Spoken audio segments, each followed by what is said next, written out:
The New Jersey Devils are set to play the St. Louis Blues, and Haley Simon of Locked On Blues joined me on today's episode to help preview the matchup and to also inform me what's been going on in St. Louis, primarily with their head coaching situation. Can Jim Montgomery get his second win as the Blues head coach, or do the Devils have too much momentum on their side? We have a lot to break down in today's episode of Locked On Devils alongside Haley Simon. Buckle up, everybody. You're Locked On Devils, your daily podcast on the New Jersey Devils, part of the Locked On Podcast Network, your team every day. Hi, this is Bryce Salvador, and you're Locked On Devils with Trey Matthews. Elliott scores! Oh, Stevens stepped up, nailed it. Brodor's got the puck. What a shot. The Devils win the Stanley Cup. Alrighty now, what is up, New Jersey and also St. Louis? Welcome back to the Locked On Devils and Locked On Blues podcast here at the Locked On Network. I'm your host, college hockey play-by-play announcer, Devils writer for Pucks and Pitchforks, and also part-time credential media member Trey Matthews, joined alongside my friend Haley Taylor Simon, the host of Locked On Blues. Taylor, how you doing on this fine afternoon? I am doing good. I'm excited to talk to you about the game, by the way. A lot has happened in St. Louis, so it's been kind of fun to talk about the Blues lately again. It's been fun to talk about the Devils lately as well, and we'll get into that momentarily. But I guess my first question for you is, like, what's going on with the coaching circumstance with St. Louis? Last December at around this time, they fired Craig Berube. Then they named Drew Bannister the interim head coach. They removed the interim tag, and now we're about a quarter of the way done with the season, and they've already fired him, and now they've named Jim Montgomery just days after he was fired by the Bruins to be the next head coach for St. Louis. Did I get all that right? Yes, and the timeline, it's so crazy. So our head coach now, Jim Montgomery, he used to be the Blues assistant coach from 2020 to 2022 alongside, Craig Berube. So it's this whole crazy timeline, right? I mean, he was able to get the Boston Bruins the best record in the NHL a couple of seasons ago. And because the Bruins weren't having so good of a start, the first person to blame is always the coach, as we know in sports, not just hockey, but in all sports. So I personally, and I want to go back to Craig Berube, I hated the fact that they fired him. I believe that it was Doug Armstrong, who is the Blues' GM's fault for having the contracts that he had, signing the players that he had. It just was all on the front office. Craig Berube got your city, got our team the first ever Stanley Cup in Blues history. So he gets fired a couple of seasons later. Drew Bannister, who is the coach of the Springfield Thunderbirds, gets called up to be the interim head coach. I personally thought it should have been Claude Julien the whole time, but that's like a whole other conversation. So he gets called up. Bannister underqualified to be a head coach for a professional team in the NHL. He did a great job with the Springfield Thunderbirds. He actually got them to the Calder Cup finals, and he did a really good job developing these players that we see in a Jake Neighbors. And I think that the mistake that Doug Armstrong made was basically saying, oh, yeah, this was the guy that we wanted. I knew at the end of the season, Trey, when they kind of said, well, we don't know who our new head coach is going to be. We're going to take some time and figure it out. They were interested in other people, 100%. Now, again, Chief Keef, who you guys have, could have been somebody that they were interested in. I don't know. But what I do know is if you were so confident in Drew Bannister, why not give him the head coach title right then and there at the end of the season instead of waiting a couple weeks later and then announcing it? So I knew this was happening. As soon as Jim Montgomery got fired, I said to everybody, I cover another hockey team, and I said to everybody in the press box, he's going to go to the Blues. No doubt about it. Him and Doug had such a great relationship. He was a St. Louis Blue, and he enjoyed his time here. So that basically sums it all up. It's a crazy lore, a crazy timeline, but it all intertwines. And somehow, yes, the Devils have some kind of connection because Craig Berube goes to the Toronto Maple Leafs, and then obviously the former coach of the Leafs goes to New Jersey. I'm telling you, everything's connected. I will say this about NHL head coaches. If I've said it once, I've said it 1,000 times. I believe they have the shortest leash of any major sports team in North America, because since February 2022, I believe 27 out of 32 teams have changed their head coach at least once. It's crazy. Yep. And I feel like the coaches, they're always the first ones to be blamed if things are going wrong, but they're the last ones to be given credit to if things are going right.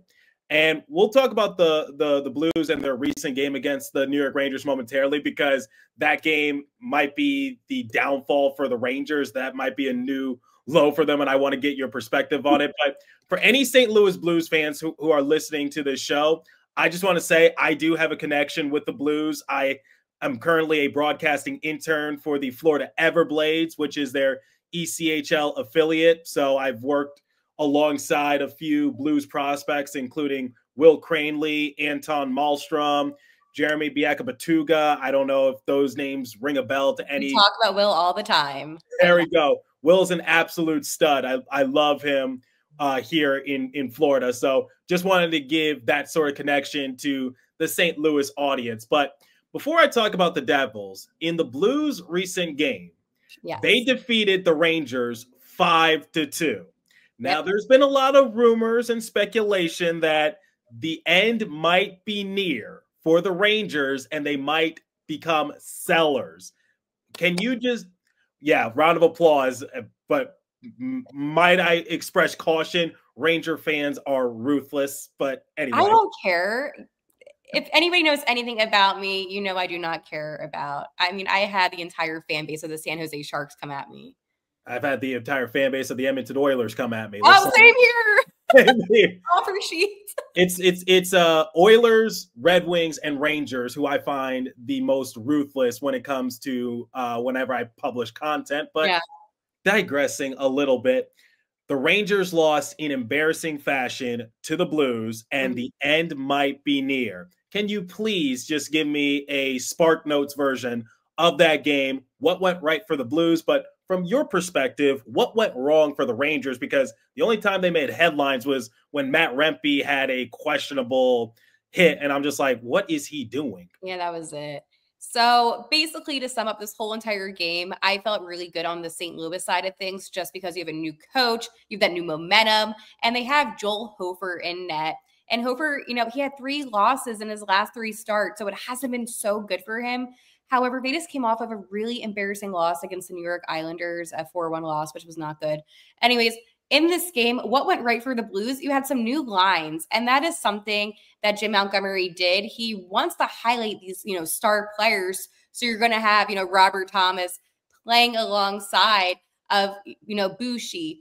And I think the most important thing, too, is he's giving the younger guys a chance, which is why you saw Jake Neighbors in that first line. But anyways, this game really took a turn.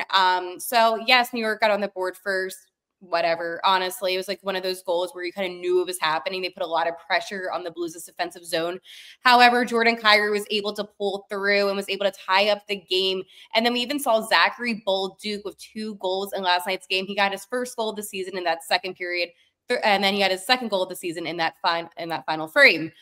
That is a huge thing for me, because Bolduc has been somebody that really hasn't been putting on the heat lately. You obviously saw Captain Braden Shen score a really nice goal with a great feed from Perunovic, and then obviously Bushi with the empty netter. So to sum it all up, the Blues had dominance. They were attacking that New York offensive zone throughout the entire night. This was the best I've seen this team play. A lack of turnovers from the Blues, but turnovers from the Rangers. It's very opposite to what we see here in St. Louis. We watch the Blues play. We see turnovers. We see sloppiness. We don't see any chemistry. We don't see any passing. It was like opposite last night. So I know I kind of gave a very quick summary into the game, but every single player on the Blues last night played a fantastic game.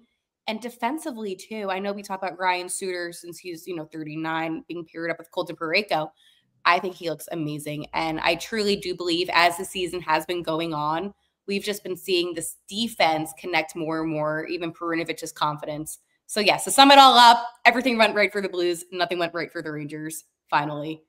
Before we continue with today's episode, let me tell you guys about Game Time. I've actually used Game Time quite frequently to purchase myself some MLB and NBA tickets. Game Time Picks. Creation makes it easier to save more on sports, concerts, comedy, theater, and more. All-in pricing. Toggling this feature shows full upfront with no surprise fees at checkout. Seat views. Get a good view from your seat in the app before you buy. The lowest price guaranteed, or Game Time will credit you 110% of the difference. Game Time ticket coverage. Your purchase is covered with the most flexible customer service policy in ticketing industry. Download the Game Time app, create an account, and use code LOCKEDONNHL for $20 off your first purchase. Terms apply. Again, create an account and redeem code LOCKEDONNHL for $20 off. Download Game Time today. What time is it? It's game time, everybody. All right, let's get back to today's crossover alongside Haley Simon. Take it away once again. Well, that was a lot. That was a lot, but I'm not going to complain in the slightest. All right, New Jersey. The Devils have a lot of momentum going their way. And I got to say, the first time that the Devils played the Blues last season, that's when the injury woes really started to pick up for Jack Hughes, because I don't think it was anybody's fault on the Blues side. Like, people were saying, was it Binnington's paddle? Was it Folk being a little too aggressive? But Jack Hughes goes flying into the boards, and he dealt with a shoulder injury. He was sidelined for some time. He returns, but then he gets injured in January once again, sidelined for an extended period of time, and then he had to get shoulder surgery at the end of the year. And it all originated, first matchup against the Blues, like early November. So I'm a little nervous because I really don't want history to repeat itself. And at around this time last year, this is when the Devils really started to go downhill, especially with the injury to Dougie Hamilton. I've touched heavily about that subject on my show, but right now, according to Bill Spaulding, play-by-play announcer for the Devils, something special is brewing with this Devils team. They've won 5 of their last 6, including 2 big wins against the reigning Stanley Cup champion Florida Panthers in Sunrise, in front of a hostile environment, 3-game winning streak. And do you know anything about Mariano Rivera, Haley? I know you have ties to the East Coast. Yeah, a little. Well, the Devils are like the Sandman. They know how to close out games this year. They are 13-0 when leading after 2, and they're 14-0 when leading within the final 5 minutes. So I'm just going to say, if the Blues don't have a lead after the second period, or if they don't have it tied, that game might be put to rest. Knock on wood, but the Devils are phenomenal when it comes to closing out games. And we could talk about Nico Hischier. We could talk about Jack Hughes. Hat trick. Yeah, he had his first career hat trick. I know, after 7 seasons. Well, the thing about Nico Hischier is that he's always been a good offensive player, but he's really taking it up a level this season. But people are going to say, like, wait, he's a former first overall pick, and he now has his first career hat trick. They're hard to get, people, like, hard. Well, let me just say this. Nico's job is to play a two-way game. His first instinct is to not shoot, or that's what it's been like in the past. His job is to set up his teammates. He's a very good player when it comes to playing both sides of the rink. So when people say, like, yes, it took him long enough or something like that, I get it. He's not Jack Hughes, and Jack Hughes is not Nico Hischier. They're two completely different players. Nico, like I said, his job is just to do a little bit of everything. He does face-offs well. He knows how to shut down a top line on the opposition. He knows how to get his teammates involved. Nico is the consummate professional. Yep. And there's a reason why he's the captain of this team. And he's also just a very nice guy. I don't think I've said this on my show. I've said it on social media, but I was in Tampa Bay covering Devils and Lightning, and I go to the locker room after morning skate, and when he sees me, he extended a handshake, was smiling, and asked me how I was doing, and I even asked if I can interview him, and he promptly said yes, like with no hesitation. So he's just a really nice guy overall, and I've always enjoyed interacting with them. But yeah, I mean, that's the Devils' big 3 in Jesper Bratt, Jack Hughes, and Nico Hischier, also Dougie Hamilton, Timo Meier. They're all stars. What I've been the most impressed with from New Jersey is their overall depth. Like, Eric Holla had a good showing in the previous matchup against the Predators. Stefan Noesen, he's been phenomenal. He's one of my favorite players to watch on the Devils roster, if not my favorite player. He's been great.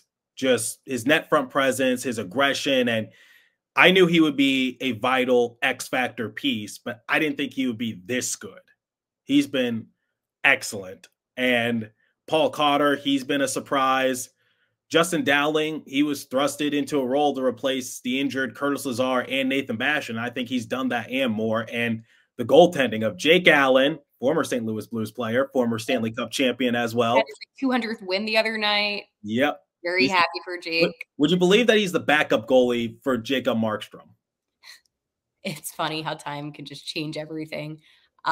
But don't let that fool you, Haley. He's still phenomenal. Oh, I watch a lot of Devils hockey. But no, it is funny though. I mean, I'm always going to be a big Jake Allen fan. I mean, he was a huge part of this franchise for a while. But it is funny just seeing him in the Devils sweater. And I thank the Montreal Canadiens for retaining half of his salary. I know that was the craziest part about it. The Devils should be sending thank you cards and also Christmas well wishes to the Montreal Canadiens. Oh, jeez.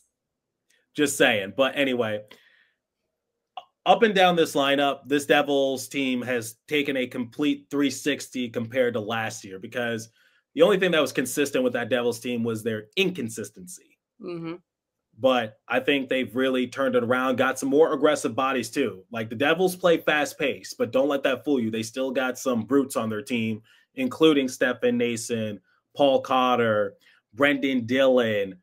I don't think Curtis McDermott is going to play in this game, but you know he's not afraid to drop the mitts. They got some big players on their roster now to protect their stars. But this sort of transitions into my next topic, which is, what are you expecting in this game between the Blues and the Devils? Because the thing is, like, the Blues did get a win with Jim Montgomery for the first time behind the bench, right? That was the first time. And fun fact about it, when he played on the St. Louis Blues, his first time that he scored a goal was against the Rangers.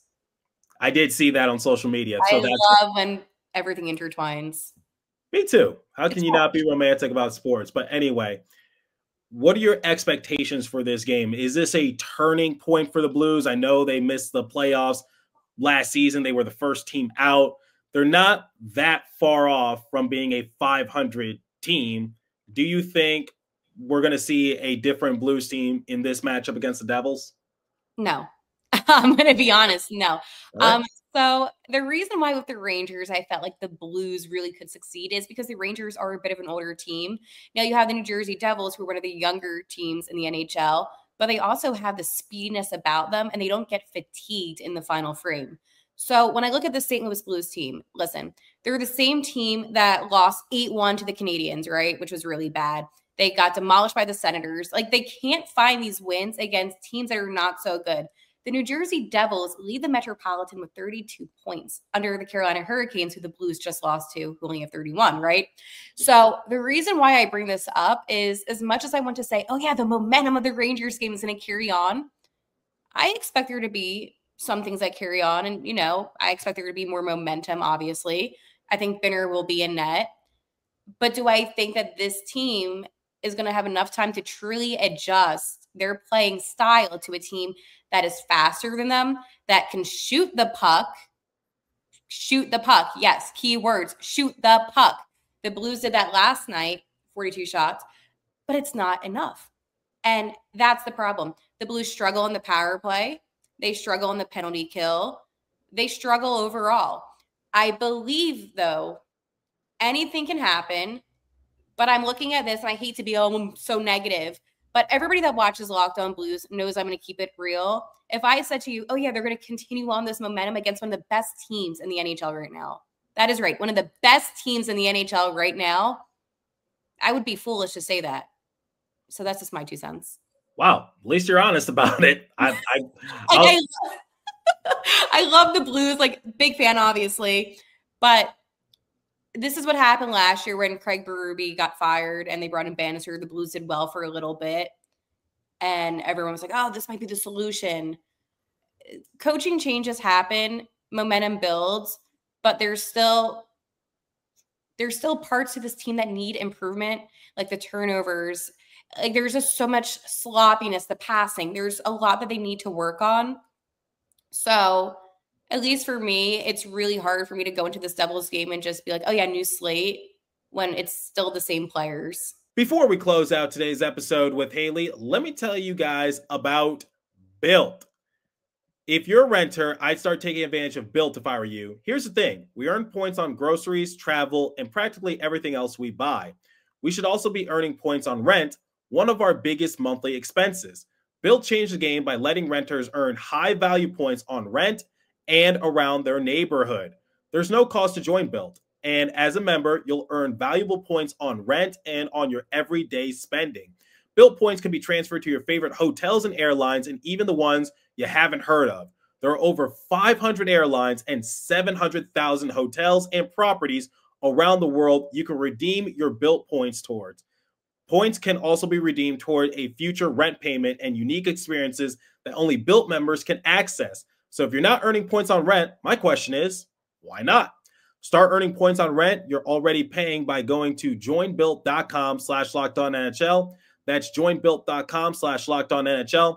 Make sure to use our URL so they know we sent you, joinbuilt.com/lockedonnhl, to start earning points on your rent payments today. And now, let me tell you guys about FanDuel.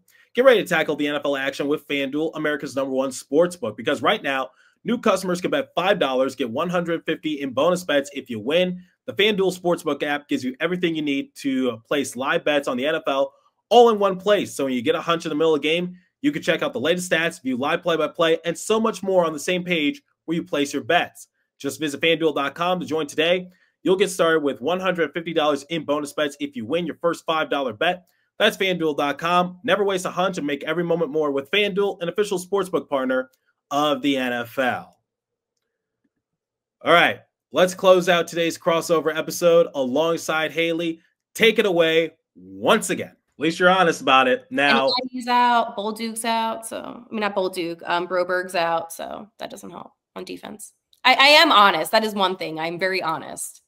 Well, I hope I'm not too optimistic, but similar to what you said, I think this is going to be a win for New Jersey, respectfully, because I think the Devils have all the momentum going their way, and they're starting to click. One of the things that Sheldon Keefe has talked about that was one of the biggest issues for the Devils, not even just a week ago, was their lack of practice and rest days, because they started off their season in a different continent. And just like a few days ago, the Sabres played less than 3 games than the Devils. And for reference, the Sabres were the Devils' opponent in Prague. So once again, the scheduling was just completely messed up. I'm sure you've complained about it too. Sometimes it just doesn't make sense. Every day. Sometimes every single day. Yeah, you get it. It just doesn't make sense at times. So I'm just like, okay, I think they're going to, I think once they get that rest period, because they had a 4-day gap in between their game against the Lightning and the Hurricanes, they'll have 2 days of practice, 2 days of rest. And I think you'll see a different Devils team. That's exactly what we've been seeing the last few games. And you mentioned special teams. The Devils are lethal on both special team units. Doesn't matter if it's power play or PK. The Devils know how to work both of them. But I think their power play is the most lethal. And we saw them give Nashville the business in their previous matchup, because Nashville, they've struggled in a lot of categories this year, and they've fallen flat on their face. They've been one of, if not the biggest disappointment in the NHL. I thought this was going to happen. We did our NHL roundtable show with some of the people from the Central, and I said, I'm like, the Predators, they're not going to win. I just had a bad feeling about all those signings. I just did not think those guys were going to mesh. Well, what do you know? You were right. Right now, they're something. Stamkos, Marchessault, Shea. I cannot imagine, it's insane to me, because those contracts are so long for some of those guys. Like the franchise is in such a bad position if they don't get their act together. Barry Trotz is going to have his hands full come mid-season if the Predators, are not in a decent position. He says like maybe he'll blow it up, but you can't with those contracts. No, it's too much money. It's too much. Maybe you'll get a stupid team to take them, but I don't know. You can't blow it up. That's the problem. No, yeah, and that's the thing, and that's why I feel like in the NHL we see so many teams that have potential of some players but can't succeed because they have these stupid contracts that they can't get rid of. But yeah, you're right. Yeah. Going back to what I was saying, the Predators, they haven't been good in a lot of categories, but the PK ain't one of them. Going into that game against the Devils, they were ranked number 1. But the first minute, they put the Devils on the power play, and I don't think the Predators cleared it down to the other side of the rink, not once. Devils were dominant. They didn't walk away with the power play goal in that instance, but you knew that the Predators, you probably don't want to put them on the power play again. Then in the second period, Nico Hischier took over. One of his 3 goals was on the power play. So I think the Devils, with the speed they play, the physicality they also bring, how dominant they could be in special teams, and also just how good Markstrom and Allen have been in the net, I think this is going to be a tough matchup for Montgomery and the Blues. And I wish Montgomery the best. I do want to see some coaches have longer tenures with their respective teams, but I think he's going to get his first loss as the Blues head coach. And touching on just, coaching in general, I mean, he did sign a 5-year contract, and I know that doesn't always have to uphold. That's going to if history repeats itself, he'll be lucky to be with the Blues for 2 to 3 years. Well, what I was going to say is, but I am hoping it stands, because that is the thing, is that there are so many legendary coaches in the NHL that do bounce around team to team, and it just bothers me so much sometimes. I'm like, I just wish that these GMs knew that their decisions cause bad things to happen on the ice. I know. You're not going to see a John Cooper, I don't think. No, definitely not. A coach that's been around for over 10 years with the same team. And so, I do have a question, though, about the New Jersey Devils. What's your question? So obviously, we both kind of came to the same consensus. Hey, we think the Devils are going to win in tomorrow's contest, right? Hear me out. Is there a player on the Blues maybe that comes to your mind, or maybe there's a player on the Devils that comes to your mind that you think could potentially play quite well together? And yes, I am talking about Face the Nations. Oh, Face the Nations. Mm-hmm.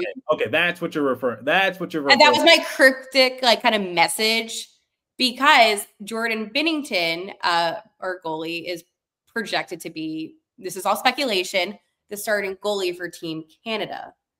So it kind of got me thinking, if Jack Hughes, ends up making, I'm just putting stuff out there, that Jack Hughes playing against. Oh, I know they could be playing against each other. Okay, yeah. That's what I was. It could happen. I mean, I don't see any reason. I think players that are projected to play in the 4 nations are definitely the Hughes brothers for Team America, or Team USA, excuse me. Erik Haula for Team Finland. So those are some players that come to mind. I don't think we're going to see Dougie Hamilton play for Team Canada just because it's too stacked.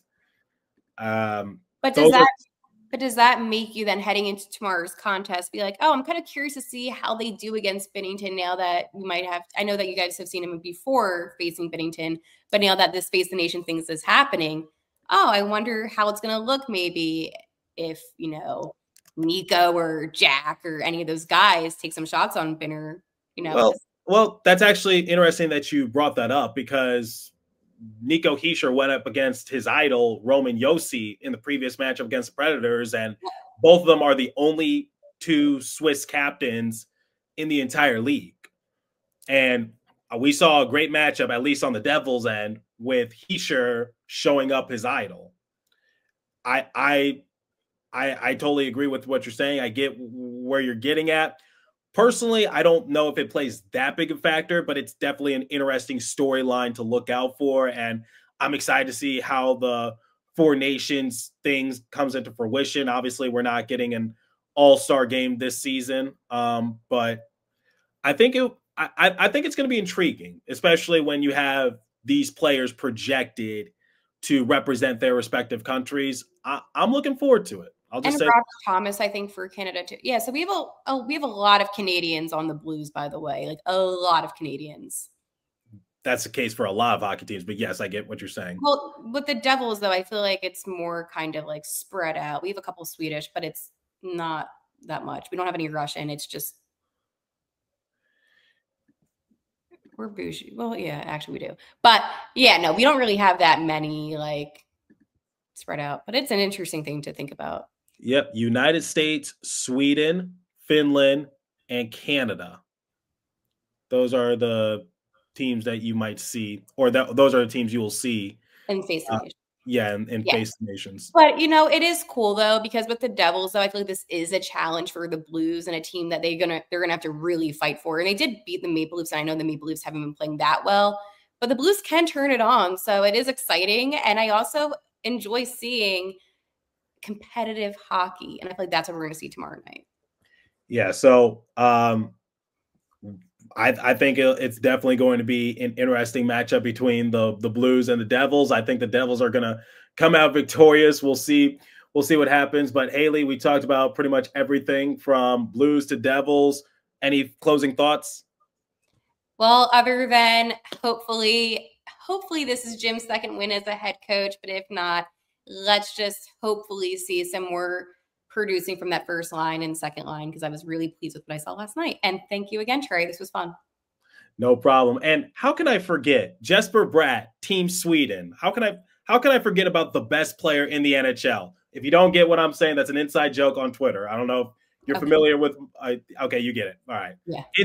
Inside joke. Yeah. I know what you're saying. Yeah. Good.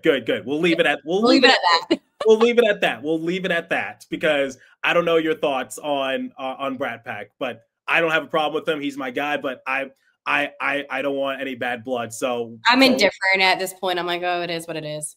All right, we'll leave it at that. But yeah, so how can I forget? Yeah, the best player in the NHL, Team Sweden, or Jacob Markstrom, Team Sweden.